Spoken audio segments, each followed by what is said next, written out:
Hola amigos, ¿qué tal estáis? Bienvenidos a un nuevo capítulo de Cómo Funciona. En este capítulo vamos a abordar el asunto de cómo funciona la tracción total eléctrica.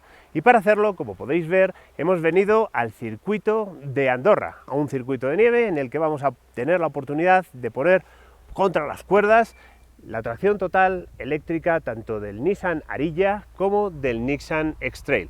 Como sabéis, el Ariya es un coche 100% eléctrico, el X-Trail es un coche híbrido serie, pero que utiliza dos motores eléctricos, uno delante y otro detrás. El motor térmico que tiene no está en absoluto conectado a las ruedas. Como en todos los capítulos de cómo funciona, nuestro propósito es explicaros cómo funciona la tecnología y también explicaros en qué cosas nos deberíamos fijar para poder evaluar si está funcionando correctamente, si se está acercando al state of the art de lo que se ofrece en el mercado.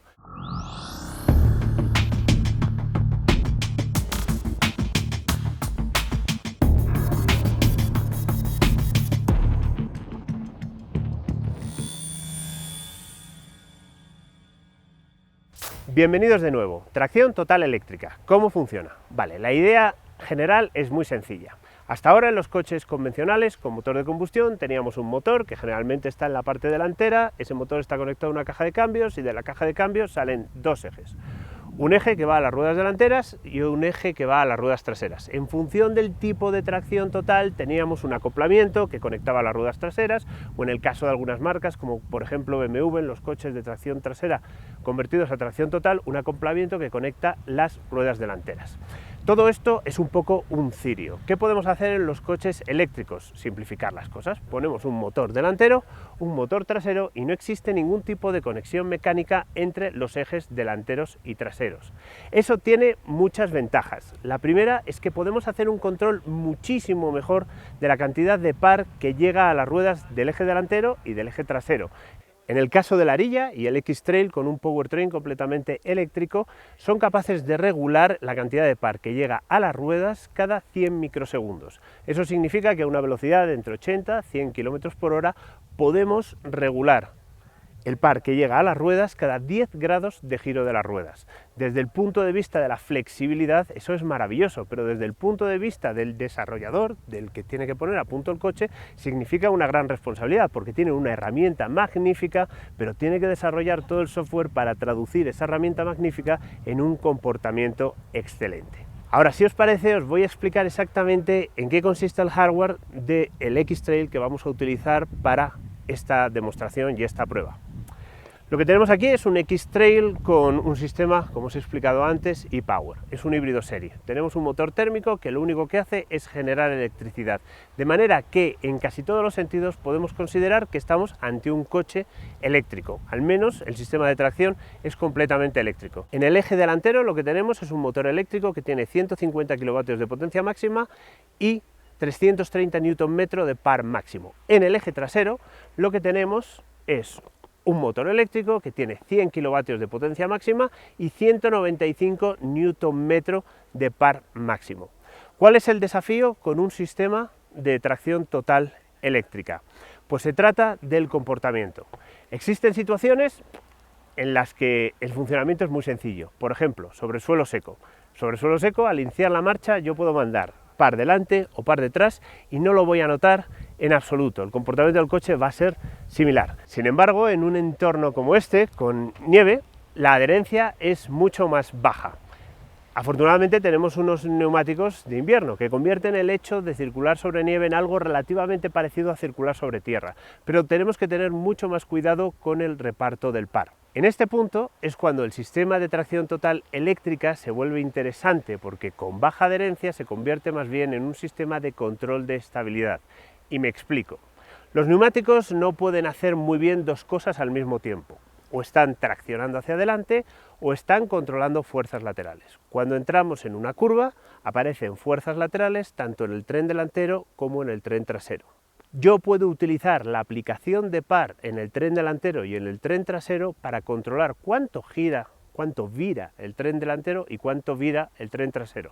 Por ejemplo, si yo quiero que el tren delantero vire más, quito el par del tren delantero Esos neumáticos ya pueden concentrarse en el giro, no tienen que concentrarse en la tracción y la trayectoria se cierra. Si además yo quiero cerrar todavía más de la trayectoria, puedo mandar par a las ruedas traseras que ya no podrán ejercer tanta fuerza lateral y comenzarán a deslizar suavemente para cerrar más la trayectoria.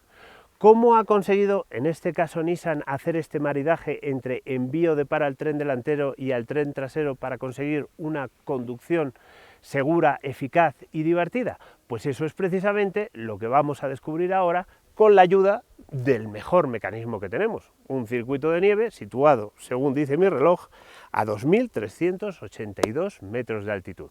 Vamos a ello.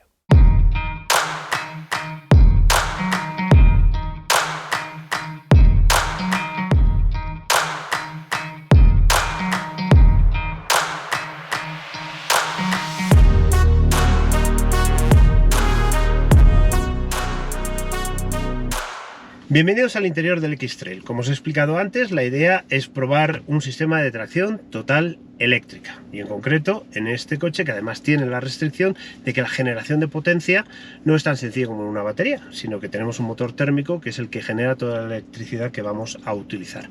Entonces, cosas que tenemos que saber. Primero, selección de modos. Os he explicado antes que el diseñador del vehículo tiene un montón de decisiones que tomar sobre cuánto par manda adelante, cuánto par manda detrás, no solamente en función de la posición del acelerador, sino también del input de la dirección y de lo que le vaya diciendo el control de estabilidad. Esencialmente, si el sistema funciona bien, para que la trazada dictada por el volante y la trazada medida por el control de estabilidad coincidan siempre que la física lo permita, porque lo que no podemos esperar es que el control de estabilidad haga milagros. Tenemos modos de conducción, tenemos en concreto 5 modos y vamos a seleccionar el modo Snow. Mi impresión hasta ahora es que el modo Snow lo que hace es que capa mucho el acelerador, eso es perfectamente lógico porque sinceramente tener el 100% del par disponible en una situación real de nieve no tiene ningún sentido, solo va a conducir a que el coche coja velocidad suficiente para que cuando gire el volante hayamos excedido los límites de la física y acabemos contra un talud de nieve. Y obviamente también permite un poquito más de deslizamiento en las ruedas, tanto delanteras como traseras. Estamos utilizando unas ruedas con clavos, aunque hoy van a ser totalmente inútiles porque, como podéis ver, tenemos unas condiciones climáticas que se parecen mucho a lo que vamos a encontrar en un invierno auténtico. Vamos a entrar en el circuito de Andorra, que es un circuito presuntamente de hielo, pero eso requiere que las condiciones permitan mantener ese nivel de hielo. Hoy en realidad lo que vamos a tener, y en cierto modo es una suerte, es una lástima desde el punto de vista del circuito, son condiciones de conducción bastante reales, con todo tipo de superficies, hielo, nieve, pedazos de hielo que se han ido desprendiendo, baches, etcétera. O sea que va a ser una prueba bastante realista. Antes de ponernos en marcha, ¿cuál es el feeling que da este coche en carretera? Pues proporciona un feeling bastante neutro. Durante el 99,7% del tiempo no notas cuál es el eje que te está propulsando. Lamentablemente no tenemos una ilustración en la instrumentación que nos permita saber cuál es el eje que nos está propulsando, pero si Nissan ha hecho algo parecido a lo que ha hecho en el Ariya, que sí tiene esta ilustración, podríamos decir que durante el arranque ya está a media velocidad, siempre estamos aproximadamente en un 50-50 de reparto de par y después se vuelve un coche eminentemente de tracción delantera, que dentro de lo que cabe es lo más eficiente, y si le fuerzas en los típicos sitios como una curva cerrada, como una glorieta, etcétera, tiene una respuesta bastante neutra, siempre sin ningún desmán de la trasera, sin ni siquiera atisbar el hecho de que pueda llegar a redondear el giro. Pero lo importante es que la respuesta es bastante rápida cuando tú das gas en medio de una curva. No es algo que llega un poquito más tarde, como puede ocurrir en otros sistemas de tracción total, en los que para conseguir tener esa sensación de neutralidad o te tienes que anticipar abriendo el gas o tienes que abrir bastante el gas para que haya suficiente par para mandarlo a las ruedas traseras, o bueno, como os he explicado, no todos los sistemas de tracción total conectables van a las ruedas traseras, algunos, BMW, Porsche, van a las ruedas delanteras. En cualquier caso, estoy haciendo una digresión. Creo que ya estamos en condiciones de hacer una prueba un poquito más exigente. Y antes de empezar, lo que sí quiero explicaros es que el propósito de un sistema de tracción total si funciona bien y si no tiene un setup deportivo, y en este caso no tiene un setup deportivo, es que el coche se mueva sin que el conductor experimente nada extraordinario, porque cualquier cosa extraordinaria que experimente el conductor va a tener que corregirla el conductor, y el propósito del sistema es que el coche funcione en las peores circunstancias imaginables exactamente igual de bien que cuando está funcionando sobre asfalto seco con la limitación de la velocidad máxima. La primera prueba que quiero hacer, que es una prueba bastante sencilla y aquí en modo snow, es acelerar a fondo desde parado. Una arrancada, ¿vale? Y lo hace muy bien. No se percibe que haya una anticipación del tren delantero o del tren trasero, y lo que sí se percibe es que las ruedas delanteras obviamente patinan un poquito más porque se está yendo todo el peso para atrás, pero la arrancada funciona de manera bastante coordinada, perfectamente coordinada de hecho, de manera que ese primer punto se puede considerar conseguido. Segundo experimento. Este experimento es una de las típicas perrerías que se le hacen a los sistemas de tracción total en los centros de desarrollo, que consiste en arrancar con la dirección girada.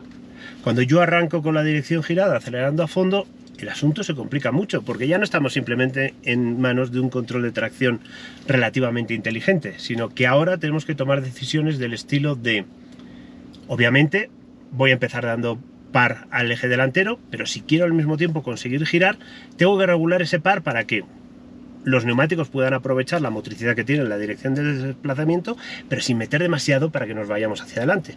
Al mismo tiempo puedo empujar con el tren trasero, e incluso si empujar un poquito demasiado una vez que el coche empieza a girar, igual puedo ayudar a redondear. Entonces, si os parece, tenemos ¿cuánto tenemos? Tenemos 3/4 de vuelta de volante, me parece razonable. En un sistema convencional esto es muy complicado, porque las transiciones de par tienen que ser muy rápidas, el sistema tiene que responder muy bien para o no salir torpemente, o no tener movimientos de guiñada extraños, o no irnos rectos. De manera que vamos a dar gas. Muy bien, bien. Esto es exactamente lo que tiene que hacer el sistema. Sacarnos con la dirección girada, cumpliendo exactamente los comandos que le metemos desde el volante. Y no os voy a engañar, obviamente ya me he dado muchas vueltas a este circuito, y eso significa que ya he hecho unos cuantos experimentos. Y la parte en la que más destaca el sistema es en los giros de radio constante con cantidad de acelerador también constante. Es decir, yo lo que le demando al sistema es, si yo me meto aquí en una curva y os juro que no estoy moviendo para nada el acelerador, quiero que la cantidad de guiñada que tiene el coche, que la tasa de guiñada se mantenga constante para no llevarme absolutamente ningún susto. En un coche que no tuviera un sistema de tracción total elaborado, o que no tuviera un sistema de tracción total, tendríamos problemas de subviraje continuo. Sin embargo, aquí, y no se trata de ir deprisa, se trata simplemente de mantener el volante y decirle, por favor, coge la curva, apáñatelas, tío. Manda para adelante, manda para atrás, pero yo quiero que gires como un puñetero compás. Y este sistema lo hace bastante bien, convirtiendo, que es la clave de los sistemas de tracción total, la conducción en unas condiciones muy desfavorables, en una conducción que sea completamente convencional. Incluso si vamos un poco más deprisa, y ya os digo, no se trata de ir muy deprisa, pero incluso si vamos un poco más deprisa, la parte trasera empieza a jugar un poquito. No se trata de ir de carreras, ni de coña, se trata simplemente de lo que estoy haciendo con dos dedos. Búscate la vida para llevarme por el circuito como si fuera un niño de 2 años. Cuando probéis el coche creo que no vais a tener la suerte de tener un entorno tan idílico como este, aunque ahora mismo esté haciendo bastante mal tiempo. No vais a tener la suerte porque probablemente no vivís en un sitio donde nieve con frecuencia, pero si queréis saber cuál es el test para comprobar si un sistema de tracción funciona correctamente, haced esto. Fijad la posición del volante con 2 dedos, fijad la posición del acelerador y comprobad que el sistema de tracción que os han vendido es capaz de hacer match perfecto entre lo que pedimos desde el volante y lo que hace el coche.